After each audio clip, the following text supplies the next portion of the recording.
Hey everyone, my name is Wesley Zitney, and today I'm going to tell you a little bit about the service project that I did during this first half of the fall semester.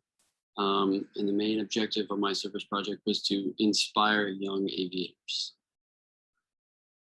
So I planned on serving the Savannah, Georgia pilot community by taking time out of my day and using my piloting expertise to take children up on discovery flights at an annual fly-in, which my flight school hosts every year. Typically, the flight school doesn't like to give discovery flights in their own aircraft because the fly-in is at an airport that's kind of far away. It's at Eagle Neck. They don't like to fly their own airplanes down there, use all that gas, especially when those planes could be making money back at the home base. So instead, I decided that I would get together with one of my coworkers, Will, who owns his own aircraft, and I talked with him and was able to convince him to let me use the airplane for the day. And in the process of convincing him, he also mentioned that he would love to tag along and give discovery flights as well. So that was our plan. The objectives of the service project and mine and Will's plan were to show children that flying is safe and fun. I know most kids that were going to be at the fly-in, they probably had a little bit of an aviation background. However, everyone's first time in an airplane is always a little bit scary. So we wanted to give them a safe and fun environment to get up into the air for the first time. And the second objective we had was to inspire those children to start flight training whenever they became of age, or really whenever they can reach the rudder pedals. The third one was to teach the young aviation community a little bit about the different airplane types, as well as aircraft parts. So Will owns an older Piper Cherokee, which is kind of rare, I guess, these days. It's a PA-140. It's not super rare. However, I really don't see them around a lot. So we were going to talk to the children a little bit about that airplane and a little bit about its history. The fourth objective was to take the children's picture with the airplane just so they can go home with something to remember the day that they decided to become a pilot. So for the timeline, I devised, I don't fly Will's aircraft that much. So to make sure that I was really, greasing on my landings with the children and again, making them feel safe and have a good time. 5 days before, I plan on taking the airplane up in the traffic pattern, just do some takeoffs and landings until I feel comfortable and I feel confident that I'm going to be able to give the kids the best experience possible. And 3 days before, I'm going to go in and clean out the aircraft. Will does keep it kind of messy, but me and him talked, and we're going to go in together and really detail it out. That was kind of part of the deal, so that I could use the airplane that day. It was that we worked together to clean it out because it is kind of he keeps it kind of dirty, unfortunately. But yeah, 3 days before, we're going to go in and clean it out. And then 1 day before, Will and I are going to get together and kind of nail down the final logistics and talk about the plan about how we'll be doing the discovery flights for the children. And the day of, we're going to be waking up early and first setting up at Eagle Neck for the event, and then driving back to St. Simons where his aircraft is located, and then flying it back up to the field. It'll be an early morning, probably like 5 a.m. So our contingency plan in case anything goes wrong was that I would rent an aircraft from our company for the day and just give the discovery flights in that. Will sometimes use this airplane to take his parents to random places, kind of on short notice. And he has a couple clients that he takes in charter flights just across to a couple other islands near the St. Simons area. So if he ends up getting tied up in that, the plan is going to be to just rent an aircraft from our flight school and use that to get the discovery flights. Um, yeah, I don't think weather is going to be an issue. Typically, Savannah has beautiful weather in October, but if it gets delayed, we'll just delay our discovery flights and do it whichever day it happens. Um, Deliberative is one of my number one leadership strengths, which basically means that I think carefully about every single detail and everything that possibly goes into working as a team and working as a leader to accomplish your objectives. I thought two main things for me to give the children their best experience possible would to be cleaning the airplane, of course, because it's a wreck. I'm not gonna lie. Cleaning the inside of it, we're gonna really detail it out, and then also taking the airplane up to make sure I'm really, really proficient, because I don't want to be unproficient or unconfident in the aircraft taking children up when my objective is to inspire them to start flight training. I want to give them the best experience possible. Yep, so that was my plan all along, especially when I came back up with it back in week 3. So my plans ended up changing completely. I saw the flyer for the Eagle Neck fly-in back around week 3. I saw the date for when it was going to be happening, and I thought, wow, this is going to fit in perfectly with the timeline of the course. I'm going to be able to do these discovery flights and be able to use this as my service project. I thought I had an awesome plan put together, but unfortunately, about 3 weeks ago, I looked at the dates again and I realized, oh shoot, the Eagle Neck fly-in is a week after the course ends. It's actually next Saturday. So I kind of had to quickly change course.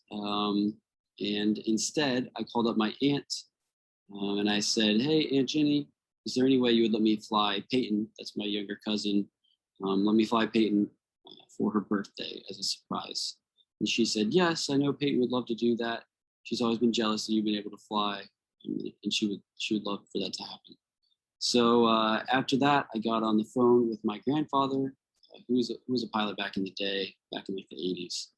And I said, hey, Papa, is there any way you could come with me on this flight? I want there to be somebody who sees Peyton a lot and is more of a role model to her than I am, to be there as well as kind of just reassure her. She's never flown on an airplane before, and I would like somebody else to be there to kind of make her feel a little more comfortable. So he said yes, and he loved the idea too. He's always itching to go flying with me. Go back to his glory days back in the 80s, right? So on September 30th, I packed up my stuff and drove back home so that on October 1st, I could take Peyton up in the airplane for her birthday.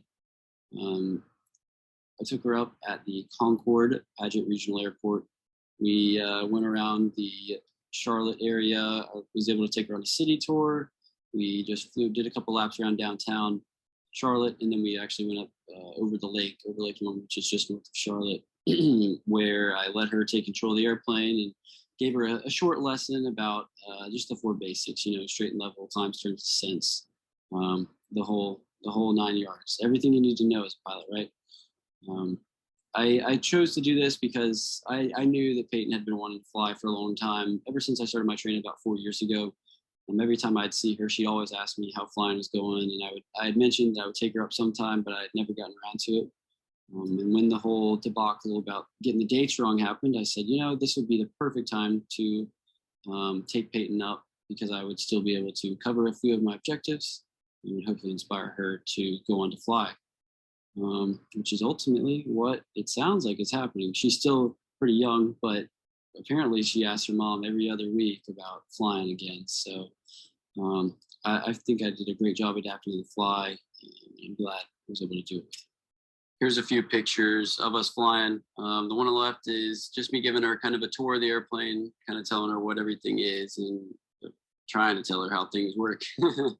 On the right, I was able to get that picture for her to take home so that she could remember that first day that she went flying. And then in the middle, I just took a screenshot of the Facebook post that her mom put on her page, because it really just shows how grateful she was and Peyton was to be able to get up and go flying for the first time. So 3 of the leadership strengths and abilities, which I really felt were brought out during this service project, were restorative. Obviously, there was a pretty big road bump for me to overcome with the whole mistake about not checking the dates correctly. But I was able to quickly change my plans and still accomplish a few of my objectives, which I ultimately was pretty proud of. I'm also very deliberative, which means that, again, I think through all of the possible outcomes. And one of those possible outcomes that I was worried about was that Peyton was going to become a little scared when we got to the airplane, which is why I called up my grandfather and had him come along as well, just so that, again, she could have that extra reassurance that we are going to be all right up there in the air. And then finally, discipline is one of my other strengths. I am still going to follow through with my original plan to go down to Eagle Neck for that fly-in and get discovery flights there as well. And I already talked to Will about it, and he's totally cool with that as well. So reflecting back on the whole experience and the whole service project, there's only a few things I would have done differently. First and most obvious, I would have gone back and checked the dates more thoroughly. I looked at the flyer. I saw, oh my gosh, this would be perfect. It goes straight in line with my service project. And I just didn't check the dates well enough. Another thing which I would have done a little differently is probably asked around for a few different instructors, and maybe if they wanted to help out as well. My original plan, I only had me and Will, the owner of the airplane, involved. I think to better express my leadership qualities, I probably should have brought along maybe 2 other instructors so we could get more discovery flights. And thankfully, I do have another week to talk to other instructors at my flight school and see if they want to help me down at Eagle Neck next weekend. There was a lot of things that went right as well. Obviously, changing on the fly, I think I did a great job with that, and that was one of the things that went right, as well as all of the planning that went into getting Peyton the surprise, getting her to the airport without knowing what we were going to be doing. Even though when I pulled up to her house that day to pick her up, the first thing she was like, "Are we flying? Are we flying?" And I said, "No, we're just going to get some breakfast for your birthday." But we got halfway there and she already knew. Yeah, just some closing thoughts and advice would be to fly your family. Peyton really had a blast. She's been asking me, I feel like it's been every week, when can we fly again? So she really enjoyed it. And I've also flown with my parents many times, with my brother and my grandfather as well, and they really enjoyed it as well. So just, you have your pilot certificate, just use it, You worked really hard to get it. Go out and enjoy it with your friends and your family, and take them up and go on scenic flights and show them how awesome of a pilot you are. And then finally, just stay true to your word. I will still be going down to Eagle Neck to do those discovery flights next weekend. I think it would be very easy to, not follow through with that, but discipline is one of my 5 main strengths. And I feel like I really need to stay true to my word and follow through with my original plan. Thanks for watching my PowerPoint and learning a little bit about my service project. I look forward to watching all of your presentations. Thanks so much.